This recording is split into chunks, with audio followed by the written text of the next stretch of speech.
ATM फोड़कर नकदी चुराने वाली अंतरराज्य गैंग का सरगना आखिरकार पुलिस के हत्थे चढ़ी गया।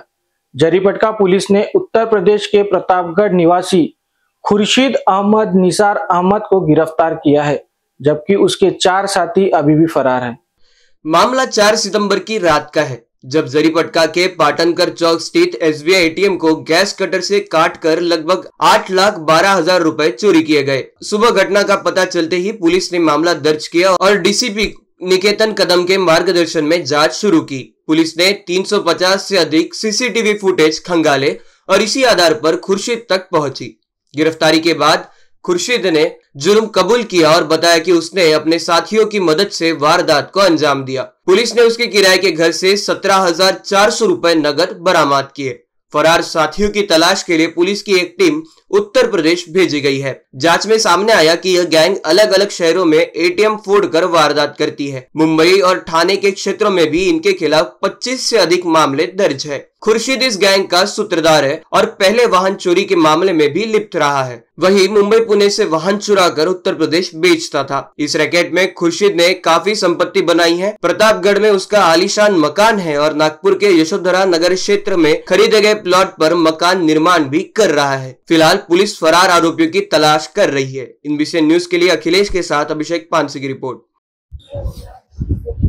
आपल्याकडे जरीपटका पोलीस स्टेशन परिमंडळ क्रमांक 5 नागपूर शहर येथे 4 तारखेला 4/9/2025 रोजी एक एटीएम डेबिट मशीन असतं, त्याची गॅस कटरच्या साहाय्याने चोरीचा प्रकार आपल्याला समजला होता सकाळच्या वेळेस। आणि ही जी चोरी आहे ही रात्री 2:30 वाजेच्या दरम्यान झालेली आहे 4 तारखेला। त्यानंतर आपल्या जरीपटका पोलीस स्टेशन मधील तपास पथक एसीपी जरीपटका डिव्हिजन आणि senior PI Jaripatka police station यांनी तात्काळ तपास पथकाला रवाना करून पुढच्या जे तपास होते त्याच्यामध्ये मुख्यत्वे करून जो टेक्निकल स्वरूपाचा तपास होता, ज्यामध्ये आपण 350 पेक्षा जास्त सीसीटीव्ही कॅमेरे चेक केलेले आहेत। कारण रात्रीच्या वेळेस ती एक व्हाईट कलरची स्विफ्ट कार आपल्याला दिसत आहे, त्याच्यामधून हे आरोपी उतरताना दिसत होते। तर ते बॅक ट्रॅकिंग म्हणजे कुठून सुरू झाले होते आणि ही चोरीचा प्रकार झाल्यानंतर कुठे गेले, असं दोघं बाजूला आपण जवळपास 350 पेक्षा जास्त सीसीटीव्ही कॅमेऱ्याचं अवलोकन केलेलं आहे। सोबतच डंप डेटा जो आहे की त्यांचे कुठे कॉल्स झाले असतील का त्याचं देखील अवलोकन केलं। आणि त्याच्या साहाय्याने आपण जो याच्यातला एक मुख्य आरोपी होता की जो रेकी करण्यामध्ये आणि प्लॅनिंग करण्यामध्ये सक्रिय होता, त्याला आपण 36 तासाच्या आत जरीपटका पोलीस स्टेशनच्या टीमने ताब्यात घेतलेला आहे। आणि त्याला ताब्यात घेतल्यानंतर आपल्याला असं लक्षात आलेलं आहे की त्या आरोपीवर इथून मागे देखील गुन्हे दाखल झालेले आहेत।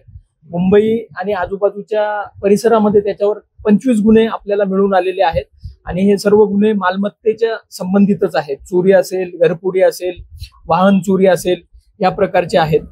आणि ह्या आरोपीकडून आपल्याला एक 17,400 रुपये देखील आपण याच्याकडनं रिकव्हर केलेले आहेत। आणि जे आपण बँकेसोबत म्हणजे जी थर्ड पार्टी एजन्सी आहे जी कॅश रिफिलिंगचं काम करते त्यांच्यासोबत क्रॉस चेक केला असता की हे त्यातीलच पैसे आहेत हे देखील कन्फर्म झालेलं आहे। या एकंदरीत या चोरीमध्ये 8,12,400 रुपयाचा मुद्देमाल गेलेला आहे। त्यापैकी 17,400 रुपये आपण हस्तगत केलेले आहेत। सोबतच इतर जे 4 लोक होते त्यांचे नाव देखील आपण निष्पन्न केलेले आहेत आणि ते 4 लोकांसाठी आपल्या टीम ऑलरेडी रवाना झालेले आहेत। लवकरात लवकर त्यांना देखील आपण ताब्यात घेणार आहोत। याच्या आधी म्हणजे मागच्या 2 वर्षात तर असा कुठे काही प्रकार नव्हता, त्याच्या आधी अशी झालेली होती।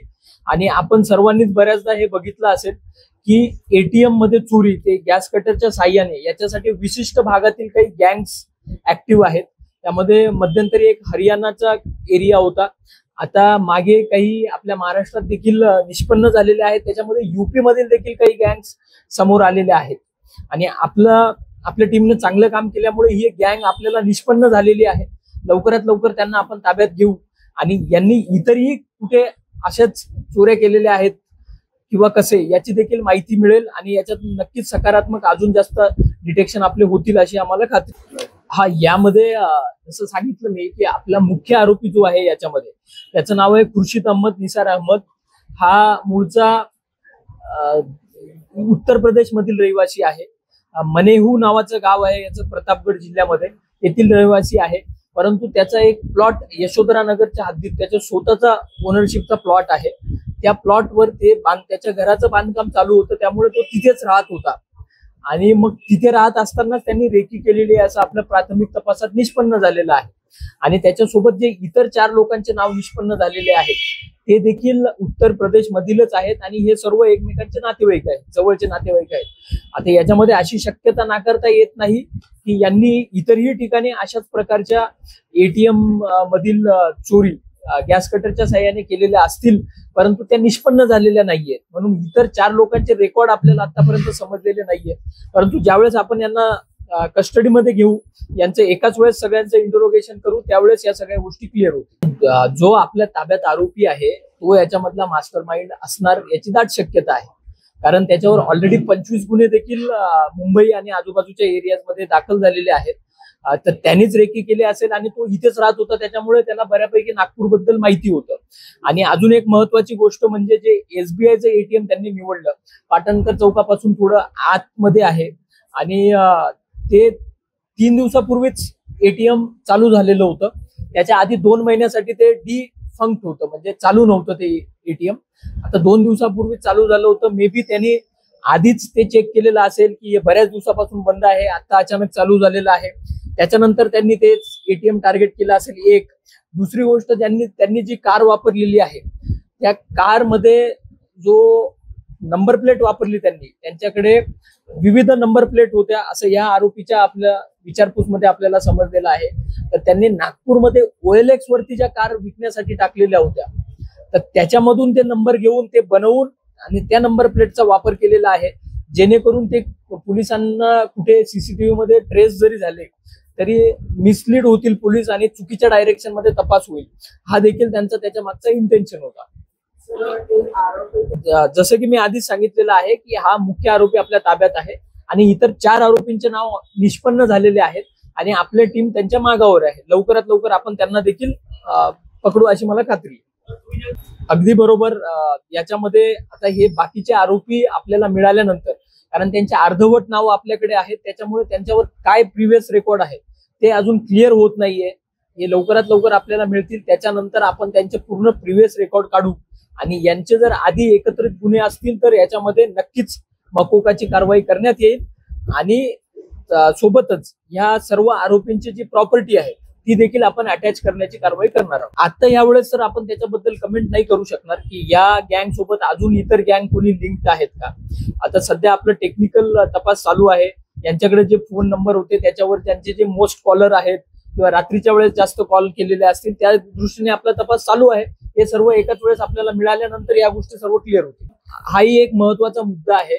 आपल्याकडे आता आम्ही DCP रँकचे जे अधिकारी आहेत, आम्ही नाईट राऊंडला असतो रोटेशन वरती, तर बऱ्याचदा आमच्याही निदर्शनास आलेलं आहे की काही असे एटीएम आहेत की जे अगदी शहरापासून थोडे दूर आहेत किंवा निर्मनुष्य ठिकाणी आहेत आणि तिथे गार्ड असण्याची आवश्यकता आहे. तर आम्ही तसे पत्रव्यवहार माननीय CP सरांच्या मार्गदर्शनात या संबंधित नोडल अधिकाऱ्यांना केलेले आहेत. प्लस त्याच्यात पलीकडे जाऊन अजून काही महत्वाच्या अशाही गोष्टी आमच्या निदर्शनास आलेल्या आहेत की आजकाल हे बँकिंग चे जेवढेही सिक्युरिटी सिस्टम्स आहेत त्या देखील ऍडव्हान्स झालेल्या आहेत. जसे की त्यांच्या जे CCTV कॅमेराज असतात किंवा एटीएम सोबत छेडछाड केली तर त्यांचा अलार्म वाजतो आणि त्यांचे जे सिक्युरिटीचं हेडक्वार्टर आहे तिथे तात्काळ त्याची माहिती जात असते आणि ते आपल्याला 112 प्लस पोलीस कंट्रोल रूमला कॉल करून माहिती देत असतात. तर मागे आपल्याकडे बऱ्याचदा असे कॉल आलेले आहेत ज्याच्यामध्ये आपल्याला 112 वर कॉल आल्या आपले बीट मार्शल्स तिथे पोहोचलेले आहेत.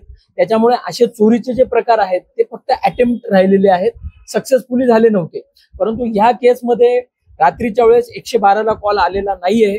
तर त्यांची जी इंटरनल सिक्युरिटी सिस्टम आहे SBIची, ते त्यांची इंटरनल इन्क्वायरी करून आपल्याला कळवणार आहेत की ते अलार्म वाजला होता असं त्यांनी सांगितलं, ट्रिगर झालेला आहे अलार्म, परंतु त्यांनी लोकल पोलीस स्टेशनला कुठल्याही प्रकारे माहिती दिलेली नाहीये.